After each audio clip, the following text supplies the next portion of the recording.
All right, Annetta, lock the doors because what I'm about to say is going to upset some people right next here. Okay. Christopher Columbus did not discover America.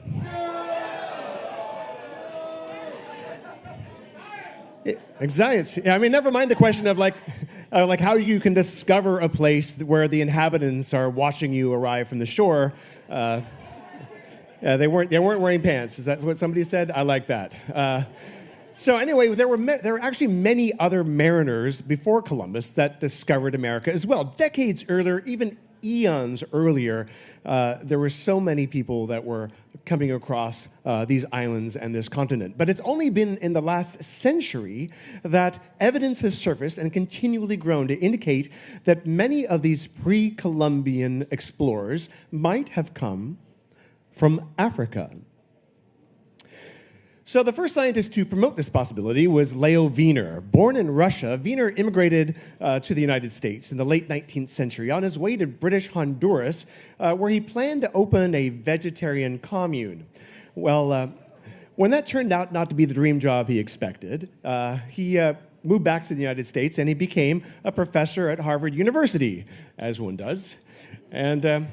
But in his time in Mesoamerica, he started noticing things. There were lots of things that led him to encounter certain discoveries that made him consider that possibly if the origins of American civilization might actually be in Africa. So he observed so many linguistic and botanical and other similarities that between 1920 and 1922, he published an extensive 3-volume piece called Africa and the Discovery of America. Now, unfortunately, this is the 1920s, so as yet, no serious archaeological evidence had been done to, or work had been done to support his botanical theories, because everyone knows over raiding tombs in Egypt and things like that. Nod to Howard Carter. So he didn't have a whole lot of other stuff than the names to support him. However, he knew that other clues must exist. For example, he pointed out that Columbus himself was aware that African mariners had preceded him. In his diary of his second voyage, Columbus tells of how the natives of Hispaniola actually had given him gold-tipped metal spearheads that they said were brought by black-skinned people who had come in large boats from the south and southeast. Coincidence? I think not. No. So what's interesting about that, so upon returning to Spain, is that he actually took the spearheads and he sent them away and they had them assayed, and it turned out to be that these spearheads were covered in this metal this alloy that the inhabitants called guanin, and the metallurgists actually found out that this was an alloy of 32 parts. It was like 18 of gold, 6 of silver, 8 of copper, which, dun dun dun, matched the metal used in spearheads made in Western Africa for thousands of years, as carried by medieval African warriors, including the Mali and the Moors. The West Africans even called this metal guanine, the same name used by the natives of Hispaniola. But nothing more was said about that.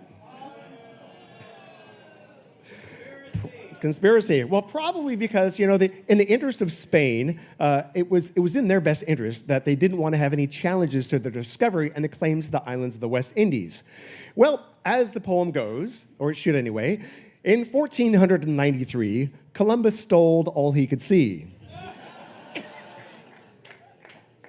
Yeah, so on his second voyage, which was 10 times larger than the first, Columbus went on a frantic but unsuccessful island-hopping trip to find gold and spices. He carried along several natives from his newly discovered San Salvador, which the inhabitants called Guanahanvi. Another island that the natives pointed out, which was really large, and was called Soameto. Soameto. Now, Columbus continued going around whimsically renaming every island he could find. But, Leo Wiener, being the curious person and the linguist that he was, and the etymologist, he couldn't help noticing that the origin of these many place names and botanical names in Mesoamerica actually sounded distinctly like other languages in Africa, particularly Bantu and even Arabic. Wiener and numerous other botanists have also puzzled over the presence of certain plants that predated Columbus but originated in Africa. For example, the calabash bottle gourds. Now, this is a species originally from West Africa, where they were well cultivated in America before Europeans arrived. Now, even long before they existed in Indonesia or Polynesia. So, in fact, the Pacific was the last place that bottle gourds actually reached and expanded to. Well, if it were not for transatlantic trade, pre-Columbian times, it would be very difficult to explain how certain plants, such as the yam, the sweet potato, domesticated cotton, peanuts, and tobacco, reached both West Africa and the Americas. The spread of the plantain is particularly noteworthy because it could not remain viable if it was carried in salt water. Well, in the 1640s, so the Brazilian botanist George Marcgrave wrote that the establishment of a particular varieties of plantains in this region stands as a strong argument for ancient maritime contact between the Americas and Africa. That's bananas. So how do these plants and languages and other cultural elements get to the Americas? Well, some believe, so what's that? Well, you're cheating. Well, some people believe that over thousands of years, Africans migrated out of Africa and then over the Bering Strait, then down into South America, and things like that. Well, another explanation exists, and so get ready. There you go. Let it out of your system. Awesome. Africans had ships. In fact, they had four kinds of. They had unbelievable. They had a shipload of vessels, and they had away. The anchors away. So, in fact, they had four kinds of vessels, and Nubian pottery. This is an example of Nubian pottery with a painting on it that shows a long-hold pottery art. That shows either a long-hold boat or a papyrus raft or a hauled-out canoe. And then this other painting beside it is from, the first one was from 3000 BC, and this is a bird's-eye view of an oared riverboat in Chad. And it dates from 3500 BCE. Now, the Africans of Guinea also had dugout canoes hewn from these monumental trees on the coast there. In 1500, just a few years after Columbus's voyage, the Portuguese captain Pacheco Pereira wrote, "In this country can be found the largest canoes made of a single trunk. Some are so large that they hold 80 men." Now, the West Africans were known to lash two dugout canoes together, side by side, and no one questions the seaworthiness of a similar type of Polynesian catamarans. Well, here's a 15th century Portuguese painting of sailing canoes on the Congo estuary. The Portuguese, like Captain Pereira, had heard that African traders were visiting Brazil in the mid-1400s. So to demonstrate that mariners from West Africa could have sailed to the Americas using papyrus vessels as early as 2000 BCE, Norwegian adventurer Tor Heyerdahl actually used ancient shipbuilding techniques in order to construct and sail the Ra 1 and the Ra 2 in 1969 and 70. And generally, some type of sailing vessel will average about 100 miles per day, even without sails. And in an ocean current, something like a raft or a reed boat can average about 60 miles a day. Now, Islamic historian Amir Hajib reported that voyages west from Mali were happening in the year 1311, just 150 years before Columbus. Now, when he asked the Mali emperor, shown here, incidentally, holding a globe of the world made of solid gold, asked him, well, tell me about this rumor about Atlantic travel. And he said that his predecessor had commissioned an expedition with 200 ships filled with men and a similar number with gold and water and enough provisions for 2 years. And he said, go out and find something. And if you don't come back till you find something or you run out of food. And unfortunately, only one ship returned, and the captain told the emperor that we sailed for a very long time until we met what seemed like a river with a strong current flowing in the open sea. I was the last ship, and I turned where I was and did not enter the current. The others disappeared. I do not know what became of them. So, well, this story seems to describe the trade wind-driven equatorial current, or the Canary Current. Now, I apologize if anyone has any cats on their lap at the moment, but so we basically have two rivers two circular rivers in the ocean here, and you can see it's very easy for Africans from the south and the Angola regions to come up towards the equator and going westwards, or from the western coast of Africa north of the equator to go eastwards along that same current. I did this little animation for you to show that they could have taken the Canary Current up and around, and then they go over they fall off the edge of the earth, and then they come back and they make landfall back again in Cape Verde. So it is definitely possible. So. I definitely had to do that. Now, at least a dozen explorers, including Constantine Ravenous, reported seeing blacks upon reaching the New World. In fact, in 1513, Spanish explorer Vasco Núñez de Balboa, who you might know because people named a very popular dance after him. Anyway, so when Balboa was there, he said he met members of a tribe of Ethiopians in Panama. And according to Balboa's log, these men came from a totally black village that was 2 days' journey away. And he figured that these blacks had come from Ethiopia at a much earlier date. So there are also examples of physical evidence, including pre-Columbian African skeletons, which have been found throughout the Americas. Now, dating between 800 BCE and 300 CE, these murals are from the Temple of the Warriors at Chichen Itza. Now, they clearly feature, the color version is easier to see, but they clearly feature three races. And it's depicting black and Indian allies and a battle against white invaders. Now, because of their long blonde hair jewelry, a skin-hulled boat that we have here, right there, and also the fact that they're fighting naked, which was common for warriors from Ireland, they believe that these are Celtic warriors. And because this mural shows that blacks are clearly fighting on the side of the Mayans, that they must have been integrated into society much longer before this painting was done in order to form that form of alliance. Now, there are numerous pre-Columbian figurines with striking similarities to ancient African artwork, and they've been found in Central and South America. In southeastern Mexico, there are 18 rock statues of heads up to 11 feet tall that are facing the ocean, looking east. Now, archaeologists call them the Olmec colossal heads, after the people that carved them. And they were produced for 50 to 200 years and date from at least 900 BCE, when they were mysteriously buried for some reason. So now think about it. It took enormous effort to quarry these.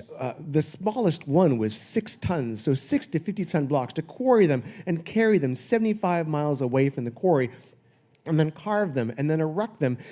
These people that they modeled them after must have been important.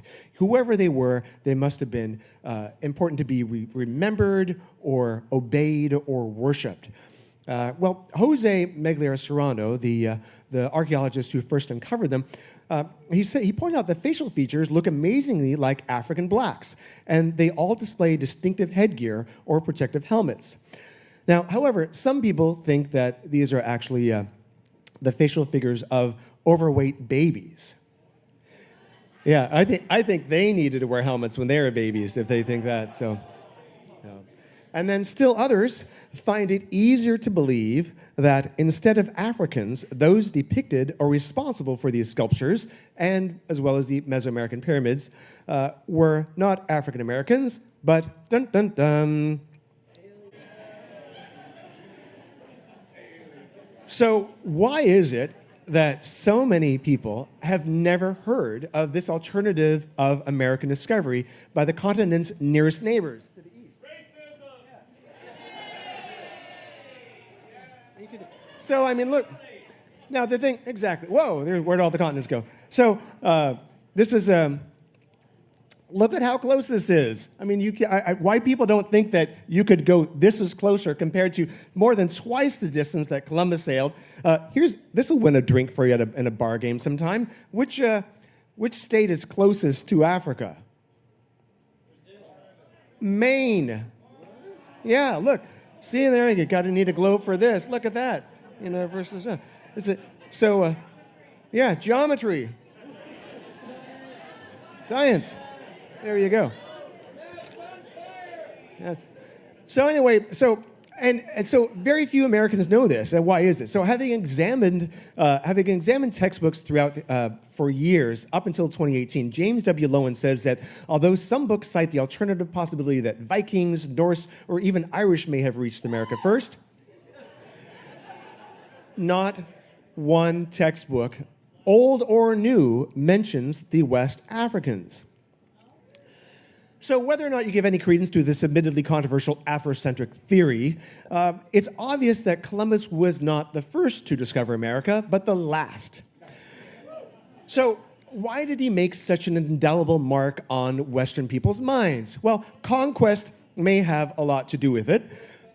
Right, Eurocentrism. Unlike the mundanity of perhaps thousands of years of peaceful African transatlantic trade, the quest for gold and world domination makes a much better story. And, the good Queen Isabella was so proud of her fella that she immediately equipped Columbus with 17 ships, 1,500 men, 200 cannons, crossbows, cavalry, and even 20 attack dogs for his second voyage. And another, and another.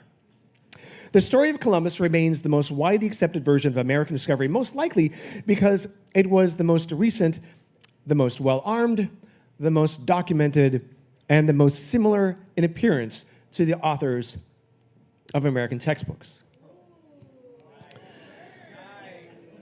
And one other thing that should be pointed out here is that in the years after Columbus discovered America, in 400 years, 20 million Africans were stripped from the coast of Africa, half of them dying in transit for slavery, who knows how many fleeing inland.